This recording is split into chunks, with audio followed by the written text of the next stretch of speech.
وہ اپنے ڈومین میں کوشش کرتی ہے کہ باقی ادارے مداخلت نہ کریں, اور وہ اپنے جو مراد ہیں, اپنے جو مفاد, ان کی جو مراد ہیں, ان کے جو مفادات ہیں, اس کو وہ ہر قیمت کے اوپر پروٹیکٹ کرنے کی کوشش کرتے ہیں.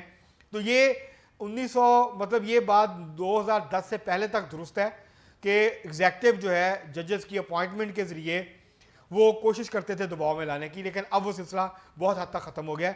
اب کیونکہ اپوائنٹمنٹ ججز کے اپنے ہاتھ میں ہے, چیف جسٹس جو ہیں وہ ریکمینڈ کرتے ہیں نام, جوڈیشل کمیشن ایک موجود ہے, عدلیہ خود اپنے نام تجویز کرتی ہے کہ ان کو آنا چاہیے, یہ ججز بننے چاہیے. پارلیمانی پارٹی جو ہے اس کے پاس بہت محدود اختیارات ہیں, اس کو اگر وہ ریجیکٹ کرنا چاہیں جوڈیشل کمیشن کے بھیجے ہوئے نام, تو ان کو ریزننگ دینی پڑتی ہے, اور جس حد تک جو پارلیمانی پارٹی کا رول ہے وہ محدود کیا گیا ہے. تو اب اتنا ایگزیکٹو کا عمل دخل نہیں ہے. سر آپ کو کیا لگتا ہے کہ مارشل لاء نے عدلیہ کو کتنا نقصان پہنچایا ہوگا؟ مارشل لاء نے عدلیہ کو بہت زیادہ نقصان پہنچایا. جتنا نقصان عدلیہ جو ہے وہ جمہوریت کو پہنچایا ہے, سیاسی جماعتوں کو پہنچایا ہے, اتنا ہی نقصان مارشل لاء نے عدلیہ کو پہنچایا. اس کی وجہ دیکھیں, اس کی وجہ یہ ہے کہ مارشل لاء کی جب بات کرتے ہیں تو اس کا مطلب یہ ہے کہ ملک کے اندر رائج قوانین جو کامن لاء ہے وہ, اور اس کے علاوہ جو آئین ہے اس کی کوئی حیثیت نہیں ہے. آپ نے اس کو اٹھا کے ٹوکری میں پھینک دیا ہے, ردی کی ٹوکری میں, اور آپ نے کہا کہ جو جنرل ہے, جس نے جو چیف مارشل ایڈمنسٹریٹر ہے, جو فوجی آمر ہے, وہ یہ کہتا ہے کہ میرے منہ سے نکلا ہوا ہر لفظ کا ضابطہ, قانون اور آئین ہوگا, جو میں چاہوں گا میں وہ کروں گا اس ملک کے ساتھ. تو وہ جو دیکھیں نا, اس کی وجہ سے عدلیہ جب کمپرومائز کرتی ہے, عدلیہ جب ان کو تحفظ دیتی ہے غیر قانونی اقدامات کو, غیر آئینی اقدامات کو, تو دراصل عدلیہ جو ہے لوگوں کے بنیادی حقوق کا جو اس نے قسم کھائی ہے, جو اس نے حلف اٹھایا ہے کہ وہ عام پاکستانیوں کے جو بنیادی انسانی اور جمہوری اور سیاسی حقوق ہیں اس کا عدلیہ تحفظ کرے گی, تو وہ اس سے روح گردانی کرتی ہے, وہ اس کی خلاف ورزی کرتی ہے اپنے حلف کی. تو اس سے عدلیہ بہت ویک ہوئی ہے.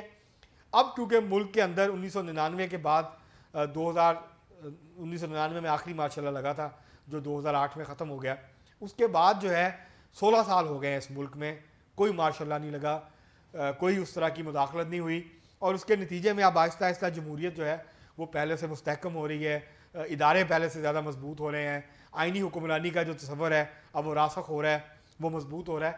تو لیکن یہ ضرور ہے کہ جب بھی مارشل لاء لگتی ہے تو آپ کو کیونکہ آئین اور جمہوریت کی پٹری سے اتارا جاتا ہے. اس سے ہوتا کیا ہے فاطمہ, آپ کو ایک بات بتاؤں میں, جب مارشل لاء لگتا ہے تو دراصل آپ یہ اعلان کرتے ہیں کہ اس ملک کے اندر کسی قانون کی, کسی ضابطے کی, کسی آئین کی کوئی حیثیت نہیں ہے.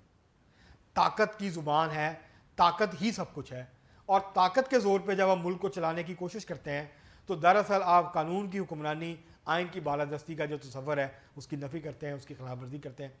پھر جو ہے وہ جنگل کا قانون بن جاتا ہے, پھر جس کی لاٹھی اس کی بھینس. پھر کمزور پستے ہیں, کمزور لوگ, کمزور طبقے, اور جو طاقتور طبقے ہیں, جو بااثر لوگ ہوتے ہیں, وہ پھر انجوائے کرتے ہیں, وہ اپنے آپ کو قانون سے بالا تر سمجھنا شروع کر دیتے ہیں. بھٹی صاحب مجھے ایک بات بتائیں, ہم لوگ عدالتوں پہ جاتے ہیں, دیکھتے ہیں کمزور سے کمزور بندہ بھی وہاں پہ انصاف کے لیے اپیل کرنے آتا ہے, ان کو تاریخ پہ تاریخ دی جاتی ہے, نہ کہ ان کو انصاف دیا جاتا ہے. ایسا کیوں ہوتا ہے کہ کیس کو لٹکا دیا جاتا ہے جس کا فیصلہ 2 دن میں آنے والا ہوتا ہے؟ فار ایگزامپل ان کو اتنا کیوں لٹکایا جاتا ہے؟ کیا وکلا ان سے فیس لینے کے لالچ میں یہ کام کرتے ہیں, یا ججز اپنا فیصلہ ٹائم پہ نہیں سناتے؟ یہ دونوں ہی وجوہات ہیں, اس کے اندر دونوں فیکٹر ہیں. ایک تو وکلا آپس میں گٹھ جوڑ کر لیتے ہیں, کیونکہ سارے ایک ہی جگہ پہ بیٹھتے اٹھتے ہیں, سارے دوستیاں ہوتی ہیں, تعلق ہوتا ہے, تو وہ کہتا ہے کہ یار مجھے پتہ ہے یہ کیس میں نے ہار جانا ہے, لیکن یہ کیس جس 6 مہینے میں فیصلہ ہو جانا چاہیے, بھائی اس کو 2-3 سال لٹکانا ہے. اور اس کے اندر عدالتی عملہ بھی ان کی مدد کرتا ہے. وہ جاتے ہیں وکیل صاحب, وہ ان کو پتہ ہوتا ہے کہ جب یہ ہیئرنگ ہوگی, میرے پاس گواہ نہیں ہے, میرے پاس دلائل نہیں ہے, قانونی طور پہ میری پوزیشن ویک ہے, وہ کیا کرتے ہیں, وہ جو عدالتی عملہ ہوتا ہے اس کے ساتھ مل جاتے ہیں اور تاریخ پہ تاریخ لیتے رہتے ہیں. 500 روپیہ دیتے ہیں, وہ کہتے ہیں کلائنٹ سے کہ یار کیس لٹکانا ہے, اس کیس کا فیصلہ جب بھی ہونا ہے تمہارے خلاف ہونا ہے, مجھے فیس, میں تم سے پیسے یا فیس لے رہا ہوں اس کیس کو لٹکانے کی, تاخیر کے التوا کے لیے. تو ہر تاریخ پہ 500 یا 1000 روپیہ وہ لیتے ہیں, وہ جا کے عدالتی عملے کو دیتے ہیں, عدالتی عملہ ان کو تاریخ دے دیتا ہے. اور اس طرح سے ایک گواہ جو پیش ہونا ہوتا ہے وہ 2-2 سال گواہی پیش نہیں ہوتا, اور نتیجہ یہ ہوتا ہے کہ جو کیس کا فیصلہ 6 مہینے یا سال میں ہو جانا چاہیے وہ کیس لٹکتا جاتا ہے, اور 5 سال 10 سال 7 سال تک کیس چلتا ہے. اور وکلا جو ہیں وہ آپس میں گٹھ جوڑ وہی آپس میں گٹھ جوڑ کرتے ہیں جو کہ میرے خیال سے پروفیشنلزم کے خلاف ہے, جو کہ ایتھکس کے خلاف ہے. تو سر آپ کو کیا لگتا ہے کہ اس میں ہمارا نظام ٹھیک کون کرے گا, عدلیہ خود کریں گے یا پارلیمنٹ کرے گی؟ عدلیہ نہیں کر سکتی, میں نے پچھلے پروگرام میں بھی کہا آپ کو کہ عدلیہ خود نہیں کر سکتی, کیونکہ وہ چاہتے ہی نہیں کرنا, نہیں وہ کمائیں گے کہاں سے؟ جو عدلیہ ہے نا, دیکھیں عدلیہ میں وکلا کا جو بار کونسلز ہیں ان کا بہت اہم کردار ہے. پاکستان میں عدلیہ کی خرابی میں بار کونسلز نے بھی بہت اہم کردار ادا کیا ہے. جہاں عدلیہ کی آزادی کے لیے ان کی قربانی ہے, ان کی جدوجہد ہے, وہیں اس پورے عدالتی نظام کو خراب کرنے میں بھی ان کی کنٹریبیوشن ہے. سر یہاں پہ جو لاز ہیں وہ امپلیمنٹ کم ہوتے ہیں, بنائے زیادہ جاتے جی ہیں. بالکل. جب ان کی امپلیمنٹیشن نہیں ہوگی پراپرلی, اور اتنی جمہوری حکومتیں ابھی تک آئی ہیں, انہوں نے عدلیہ نے انہوں نے کیا اس نظام کو ٹھیک کرنے کی کوشش کی ہے؟ نہیں کی. دیکھیں یہ بدقسمتی ہے کہ جو لوگ ہمارے ووٹ لیتے ہیں, جو ہم سے وعدے کرتے ہیں, دیکھیں نا عمران خان صاحب نے 2018 میں یہ وعدہ کیا تھا کہ جب وہ حکومت بنائیں گے تو پولیس ریفارمز کریں گے, تھانہ کلچر تبدیل کریں گے, انہوں نے نہیں کیا. اسی طرح سے مسلم لیگ نون نے اپنے اس منشور میں یہ وعدہ کیا ہے کہ ہم جو ہے وہ عدالتی اصلاحات کریں گے, قوانین تبدیل کریں گے.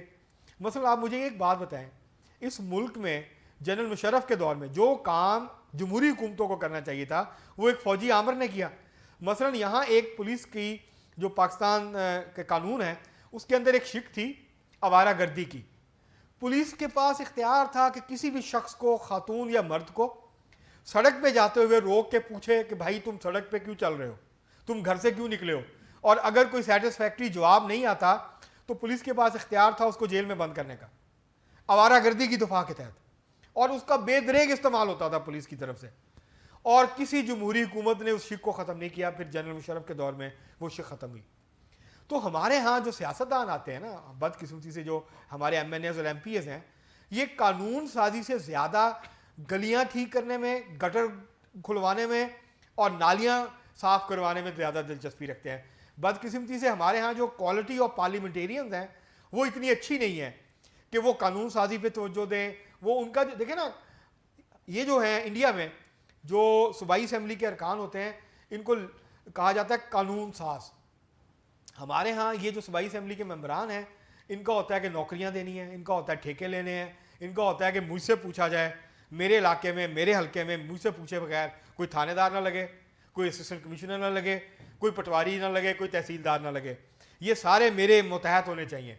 ایم این اے کا ہوتا ہے کہ میرے حلقے میں کے اندر جتنے لوگ آتے ہیں سرکاری اہلکار وہ میری مرضی کے لگیں. یہ اس سے باہر نکلتے نہیں اپنے حلقے سے. یہ لوگوں کے جو عمومی مسائل ہیں, مہنگائی ہے, بے روزگاری ہے, غربت ہے, عدالتوں میں انصاف نہیں ملتا, تو یہ اس کے بارے میں اس کے اوپر بات ہی نہیں کرتے, یہ اس کے بارے میں سوچتے ہی نہیں ہے. تو ایکچولی اس میں ہمارا بھی قصور ہے. ایز ووٹرز جب ہمارے پاس یہ لوگ ووٹ لینے آتے ہیں ہم ان سے نہیں پوچھتے کہ بھائی آپ سستا انصاف فراہم کرنے کے لیے کیا کریں گے ہمارے لیے. مثلا تمام سیاسی جماعتیں, پیپلز پارٹی نے, مسلم لیگ نون نے, تحریک انصاف نے, سب نے وعدہ کیا ہے کہ ہم عدالتی اصلاحات کریں گے, ہم پولیس کی اصلاحات کریں گے. کیوں نہیں کرتے؟ جب حکومت میں آتے ہیں سب کچھ بھول جاتے ہیں کہ ہم اپنے منشور میں کیا لکھ کے آئے ہیں, ہم عوام سے الیکشن میں کیا وعدے کر کے آئے ہیں. تو یہ ہم عوام کا کام 5 سال بعد ووٹ ڈالنا نہیں ہے, صرف عوام کا کام حکومت پہ نظر رکھنا ہے. جو وعدے پورے نہیں ہوئے ان سے بار بار اپنے نمائندوں سے پوچھنا ہے کہ بھائی جان آپ نے ہم سے یہ وعدہ کیا تھا, یا میڈم آپ نے ہم سے یہ وعدہ کیا تھا, آپ نے یہ پورا نہیں کیا. سر وہ وعدے کر کے بھول جاتے ہیں. اسی کے ساتھ مجھے اجازت دیجیے, آج ہمارے ساتھ خالد بھٹی صاحب اسٹوڈیو میں موجود تھے, ان کے ساتھ ایک بہت اچھی ہماری گپ شپ بھی رہی اس معاملے میں. ہم آپ کے پھر حاضر خدمت ہوں گے, تب تک کے لیے اللہ حافظ.